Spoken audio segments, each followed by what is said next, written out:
क्या होता अगर आपको रास्ते में किसी अजनबी से मिलकर पता चलता कि वह आदमी असल में एक भटकती आत्मा है? क्या आप डर के बिना अपने दिल की आवाज सुनने का साहस रखते हैं? आज हम आपको एक ऐसी कहानी सुनाने जा रहे हैं जो आपको न सिर्फ डराएगी बल्कि एक रहस्य की ओर भी ले जाएगी, जिसे जानकर आपके रोंगटे खड़े हो जाएंगे। इस कहानी में मिलिए पूजा से, जो एक ऐसे आदमी से सामना करती है जिसका चेहरा नहीं है। हाँ, आपने सही सुना, बिना चेहरे वाला आदमी। तो चलिए शुरू करते हैं इस डरावनी और रहस्यमयी यात्रा को, जहां हर कदम पर एक नया रहस्य खुलता है। कहानी एक छोटे से शहर की है, जहां एक लड़की पूजा अपने परिवार के साथ रहती थी। पूजा एक बहुत ही खुशमिजाज और मेहनती लड़की थी। हर रोज अपने ऑफिस के काम से लौटते हुए वो घर के पास वाले रास्ते से जाती थी, जो थोड़ा सुनसान और अंधेरे में डूबा हुआ था।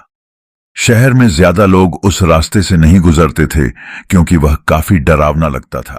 एक दिन पूजा जब शाम को ऑफिस से घर लौट रही थी तो उसने कुछ अजीब महसूस किया। वह रास्ते में अकेली थी और अचानक उसे लगा कि कोई उसका पीछा कर रहा है। उसने पीछे मुड़कर देखा, लेकिन वहां कोई नहीं था। फिर से वह रास्ता तय करने लगी, लेकिन वह महसूस कर रही थी कि कोई उसकी निगरानी कर रहा है। वो डरते हुए तेजी से कदम बढ़ाती है, लेकिन जब उसने फिर से पलटकर देखा तो उसके रोंगटे खड़े हो गए। वहां एक आदमी खड़ा था, जिसका चेहरा बिल्कुल भी नहीं था। बस एक सफेद चिकनी त्वचा जैसे किसी ने उसका चेहरा पूरी तरह से मिटा दिया हो। पूजा एकदम डर से कंपी, लेकिन फिर भी उसने हिम्मत जुटाई और तेज कदमों से घर की तरफ चल दी। लेकिन जिस तरह वह तेजी से चल रही थी, उसी तरह वह आदमी भी धीरे धीरे उसकी तरफ बढ़ता गया। पूजा ने डर के मारे तेजी से घर की ओर भागना शुरू किया। जैसे ही वह अपने घर के पास पहुंची, वो आदमी अचानक गायब हो गया। पूजा हांफते हुए घर के अंदर घुसी और दरवाजा बंद कर लिया। उस रात पूजा सो नहीं सकी। उसके दिमाग में बस यही सवाल था, वो आदमी कौन था और उसका चेहरा क्यों नहीं था। रात भर वह सोचती रही, लेकिन कोई जवाब नहीं मिला। अगली सुबह पूजा ने इस घटना को अपनी दोस्त सीमा को बताया। सीमा ने बताया कि वह भी पहले उस रास्ते से गुजरते हुए एक अजीब सा एहसास महसूस कर चुकी थी, लेकिन उसने कभी इस बारे में किसी से बात नहीं की, क्योंकि उसे डर था कि लोग उसे पागल समझेंगे। पूजा को अब और भी डर लगने लगा था। उसने अपनी माँ से भी पूछा, लेकिन माँ ने कहा, तुम्हें बहुत सोचने की जरूरत नहीं है, हो सकता है कि तुम थक कर महसूस कर रही हो। लेकिन पूजा जानती थी कि ऐसा कुछ था जो सामान्य नहीं था। एक दिन पूजा ने ठान लिया कि वह खुद इस रहस्यमयी आदमी का राज जानकर रहेगी। वह फिर से उसी रास्ते पर गई, लेकिन इस बार उसके पास एक कैमरा था। वह रास्ते में चलते हुए ध्यान से हर चीज को रिकॉर्ड करने लगी। तभी अचानक वही बिना चेहरे वाला आदमी फिर से उसके सामने आ खड़ा हुआ। पूजा ने कैमरे से उसकी तस्वीर खींची, लेकिन जैसे ही उसने कैमरा उठाया, आदमी गायब हो गया। पूजा डरते हुए घर वापस आई, लेकिन उसने महसूस किया कि वह अकेले नहीं थी। उस रात एक फोन कॉल आई, और यह वही कॉल था जिसकी उसने कभी कल्पना नहीं की थी। मैं वही हूं जिसका चेहरा तुमने कभी नहीं देखा। तुम्हारे सवालों का जवाब बहुत जल्द मिलेगा, लेकिन तुम्हें अपना डर खत्म करना होगा। पूजा के दिल की धड़कन बढ़ गई।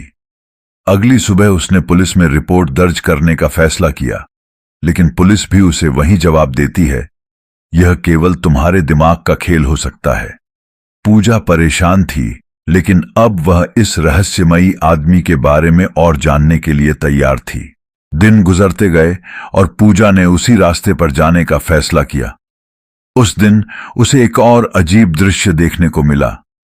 जब वह रास्ते में चली जा रही थी तो उसे अचानक उस आदमी की आवाज सुनाई दी, तुमने मुझे पहचान लिया है, अब तुम समझ सकती हो कि मैं कौन हूं। पूजा ने उस आवाज की दिशा में देखा, लेकिन इस बार वह आदमी बिल्कुल उसके सामने खड़ा था। और फिर उसने सच बताना शुरू किया, मैं वह आदमी हूं जिसने तुम्हारे पिता की मदद की थी। तुम्हारे पिता एक रात घर लौटते वक्त मुझसे टकरा गए थे और मैं उन्हें बचाने में असमर्थ था। इस हादसे में उनका चेहरा बुरी तरह से बिगड़ गया था और उसी दिन से मेरी आत्मा को शांति नहीं मिली। मैंने तुम्हारे पिता से वादा किया था कि मैं उन्हें सुरक्षित घर पहुंचाऊंगा, लेकिन मैं उन्हें कभी नहीं बचा सका। पूजा के दिमाग में एक झटका लगा। उसे समझ में आ गया कि वह बिना चेहरा वाला आदमी कोई और नहीं बल्कि उसके पिता की आत्मा थी, जो कभी शांति नहीं पा सकी। उसने समझा कि वह व्यक्ति अपने अधूरे काम को पूरा करने के लिए यहां था, और अब जब पूजा ने उसे पहचान लिया था, उसकी आत्मा को शांति मिल गई थी।